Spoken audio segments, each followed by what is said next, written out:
সকাল বন্ধুরা, এখন প্রায় 5:45 বাজে। তো ভিডিওটা স্টার্ট করলাম, তোমরা আমার সঙ্গে থাকো, দেখতে থাকো, আশা করছি ভালো লাগবে। হ্যালো বন্ধুরা, আমি প্রিয়া, হাওড়া জেলার ছোট্ট একটি গ্রাম থেকে বলছি। আমার ব্লগ চ্যানেলে তোমাদেরকে জানাই অনেক স্বাগত, অনেক ভালোবাসা। বড়দের প্রণাম আর ছোটদেরও অনেক ভালোবাসা। গাছে দেখো কত সুন্দর ফুল ফুটে আছে, এখনো তোলা হয়নি। তারপরেই দেখো চা খেতে চলে এলাম। তো চাটা খেয়ে নিই, তারপর কাজে লাগবো। তো আজকে অনেকটাই দেরি হয়ে গেল কাজকর্ম সারতে, এখনও কিছুই কাজকর্ম সারা হয়নি। তো সকাল থেকেই যেন একটু চিন্তার মধ্যে আছি। তো সকালবেলা মায়ের সঙ্গে ফোনে কথা হলো অনেকক্ষণ, সে কারণে অনেকটা দেরি হয়ে গেছে কাজ সারতে। তো অনেকক্ষণ ধরে মায়ের সঙ্গে কথা হলো, নানান কথা। তো সেই সমস্ত কথা হয়ে যাওয়ার পর একটুখানি বসেছিলাম। বসার পরে আমার বর বলছে, বসে থাকলে হবে, কাজকর্মগুলো তো সারতে হবে।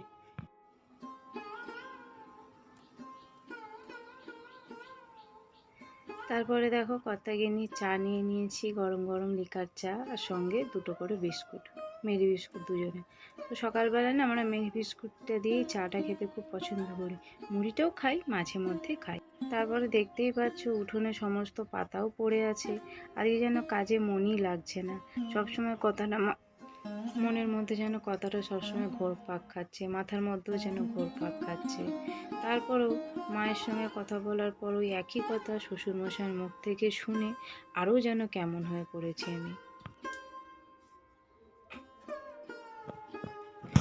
তারপরে দেখো একটু আবারও থমকে দাঁড়িয়ে পড়েছিলাম। ওরম করতে করতে তো কি করব না, কাজ তো সারতে হবে, কাজকর্ম তো আর থেমে থাকবে না আমার।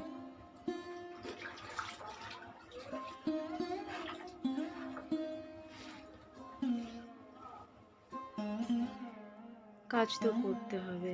আর ওইদিকে যেন ঘড়ির কাঁটা আজকে যেন বনবন করে ঘুরে চলেছে, মনেই হচ্ছে না যেন কোথা থেকে সমস্ত সময় পার হয়ে যাচ্ছে। তো ঘরটা মোছা হয়ে গেছে, তারপরে দেখো চলে এলাম দালানটা মুছতে, এ পাশের ঘর ধরে। তো দালানটা মোছা হয়ে গেলে এখনও জল টল ভরবো, উঠোনটা ঝাঁট দেবো, এখনও অনেক কাজ আছে। তোমরা দেখতে থাকো বন্ধুরা ভিডিওটা।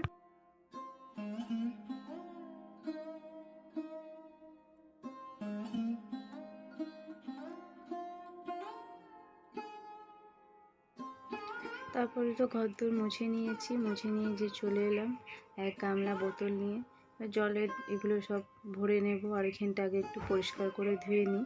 এটা তো প্রতিদিনকারই আমার কাজ, তোমরা দেখেছো আমার ভিডিওতে। তো ধুয়ে নিয়ে তারপর বোতলগুলো ভরে নেব।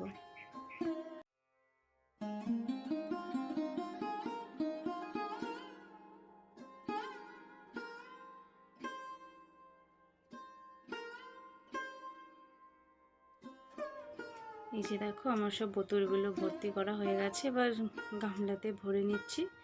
বোতলের জায়গায় গিয়ে বোতলগুলো রেখে দেবো। আর ওইদিকে কলটা চালিয়ে দিয়েছি, গামলাটা ভর্তি করবো। কি দাম? কি করে বড়?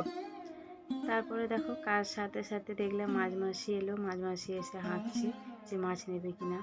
আমার বর বড় মাছগুলো তুলছে, দেখে এত ভালো লাগছে। আমার বরেরও খুব প্রিয় এরকম বড় মাছ, আমারও খুব ভালো লাগে, কিন্তু ওই দামের জন্য খেতে পারি না, সেই জন্যে।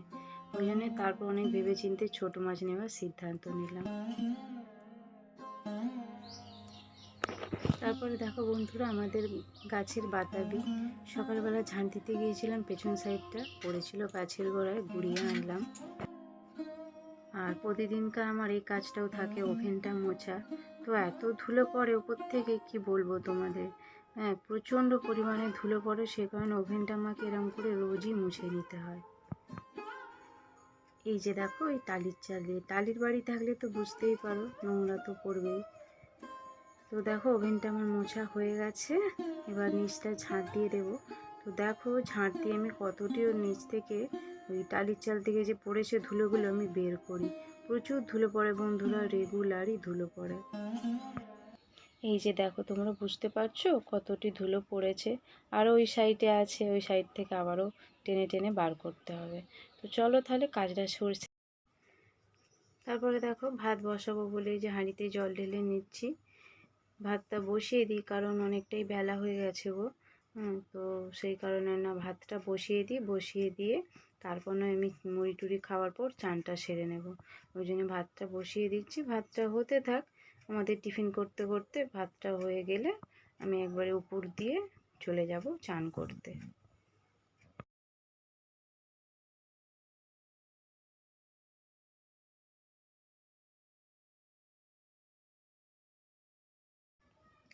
ভেবেছিলাম মুড়িটা খাবো, তো আমার মনেই ছিল না যে মুড়ির জন্য আমি কিছু তরকারিই করিনি। যেহেতু ভাতটা বসিয়ে দিয়েছি আগে, তাহলে ভাতটা হয়ে যাক, তারপরে তরকারিটা নয় করে নেব। ওই জন্য ভাতটা যে ফ্যানটা ঝরিয়ে নিচ্ছি, দেখো হয়ে গেলে তরকারি আলুটা আবার কাটবো, কেটে তারপর তরকারিটা বসিয়ে দেবো, তারপরে যাবো। আর এই যে দেখো ফ্যানটা আমার হয়ে গেছে ঝাড়া, ফেলে দিয়ে এসে হাঁড়িটা উপর দিয়ে দিয়েছি। এবার তরকারির জন্য আয়োজন করি। এইদিকে দেখো আলু টালু কেটে আমি তরকারিটাও বসিয়ে দিয়েছি। আর সত্যি আজকে এতটা বেলা হয়ে গেছে, আর এখন আমরা টিফিন করবো কটা বাজে জানো, এখনও পর্যন্ত তরকারি হয়নি। প্রায় 12:30টার ওপর হয়ে গেছে। আমি এখনও তরকারি করছি, তারপরে টিফিন করব, তার মানে আরও কতটা লেট হবে চিন্তা করো। তো চলো তরকারিটা করে নিই কেমন। আর এই যে দেখো তরকারিটা প্রায় আমার হয়েই এসেছে, আর একটু জল মেরে নেব, নেওয়ার পর নামিয়ে নেব। আর এই যে দেখো এদিকে মুড়ি বেড়ে নিয়েছি, এদিকেরটা আমার, ওই দিকেরটা কর্তা, সে এখনও ফোন ঘাঁটছে, পরে খাবে।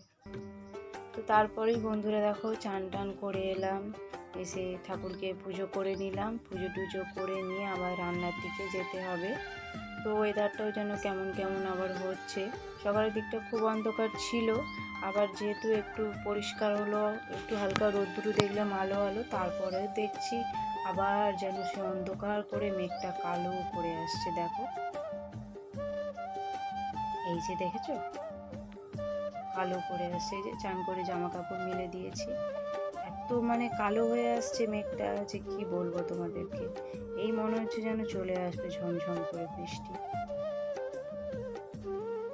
আগের থেকে আকাশটা দেখো বন্ধুরা একদম আরও কালো ঝিম করে আছে, বেশ দেখতে ভালোও লাগছে। কিন্তু এরকম মেঘলা ওয়েদারে আকাশ দেখতে ভীষণ ভালো লাগে বলো, আমার তো খুব ভালো লাগে।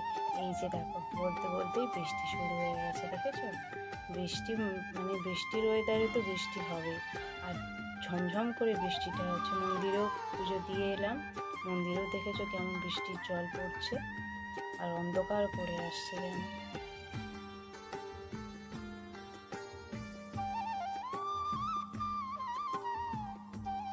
তোমাদেরকে তো কথায় কথায় তো মানে বলে উঠতে পারিনি যে সকালবেলা মায়ের সঙ্গে কি কথা হলো। তো সকালবেলা মায়ের সঙ্গে কথা হলো যে মা মানে বলছে যে এবছর মানে এই ভাদ্র মাসটায় হয়তো বন্যা হয়ে যেতেই পারে আমাদের এইদিকে। তো আমার বাপের বাড়ির ওইদিকে নাকি চারিদিকে জল টল উঠে ভর্তি হয়ে গেছে, উঠোন শুধু মানে ঘরের গেটের সামনেও জল চলে এসেছে, আরও যদি বৃষ্টি হয় ঘরের ভিতরে জল ঢুকে যাবে। এবার মা বলছে আমাদেরও পুকুর ধারে ঘর, তোদেরও পুকুর ধারে ঘর, সেটা নিয়ে বড্ড চিন্তা হচ্ছে।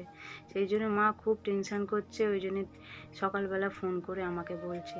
তারপরও মায়ের সঙ্গে কথা বলার পর কার সাথে সাথে দেখলাম শ্বশুরমশাই একই কথা বললেন যে জানো বৌমা প্রচুর দুর্যোগ, এবছর মনে হচ্ছে আমাদের এদিকে বন্যা হয়েই যাবে।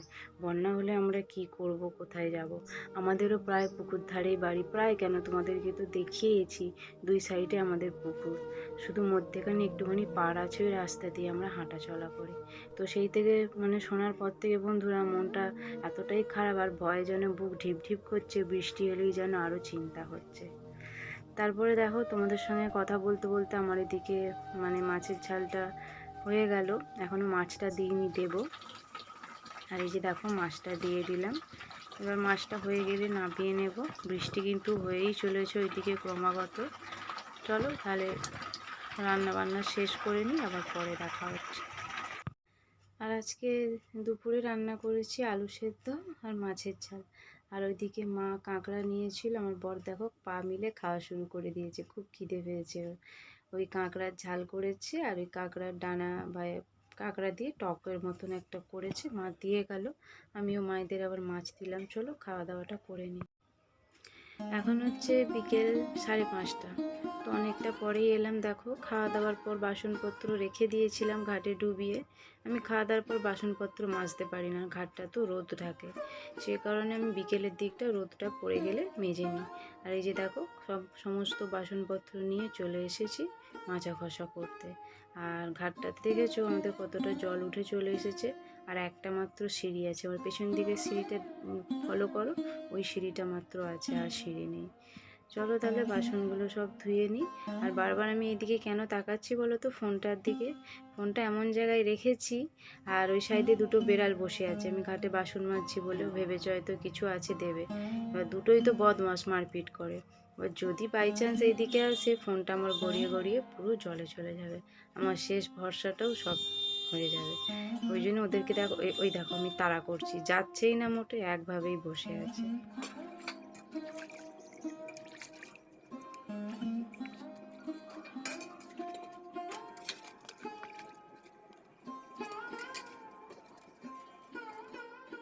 আর এদিকে দেখো বন্ধুরা, বাসন মেজে নিয়ে চলে এসেছি, আর এই যেখানে উপর দিয়ে দিচ্ছি। উপর দেওয়ার পর ওভেনটা এখনও মুছে নেব, ওভেনটা মোছা হয়নি। আর মাছ ভেজেছি তো, যেহেতু তেল চারিদিকে পড়েছে, ওই জন্য একটু সার্ফ দিয়ে দিলাম। সার্ফ দিয়ে মুছলে কী হয় বলো তো, ওভেনটা খুব সুন্দর পরিষ্কার থাকে, চকচক করে। আমি প্রায় দিন বলা ভুল, আমি একদিন ছাড়াই সার্ফ দিয়ে মুছি, খুব সুন্দর থাকে তাতে ওভেনটা। তো চলো ওভেনটা মুছে নিই কেমন। তারপরে এইদিকে দেখো বন্ধুরা, ঘরটা ঝাড় দিয়ে দিয়েছি, দিয়ে দেওয়ার পর এই যে দালানটা ঝাড় দিয়ে দিচ্ছি। দালানটা ঝাড় দেওয়া হয়ে গেলে আমার বিকেলের কাজকর্ম সব সারা হয়ে গেল। আর এইদিকে দেখো ওভেনটা কত সুন্দর পরিষ্কার লাগছে, দেখেছো, চকচক করছে। এই ওভেনটা আমার অনেক বছরের। একদম দেখতে পাচ্ছ বন্ধুরা, অন্ধকার প্রায় হয়েই গেছে। আমরা একটু বেরোচ্ছি, একটু বাজারের দিকে যাব, সন্ধে টন্ধে দিয়েই বেরোচ্ছি। তাহলে চলো আজকের মতন ভিডিওটা এখানেই শেষ করছি। তোমাদের কেমন লাগলো আজকের ভিডিওটা অবশ্যই জানিও, একটা করে প্লিজ লাইক করো, আর আমার পাশে থেকে সবাইকে জানাই টাটা। আর অবশ্যই কিন্তু লাইক করো।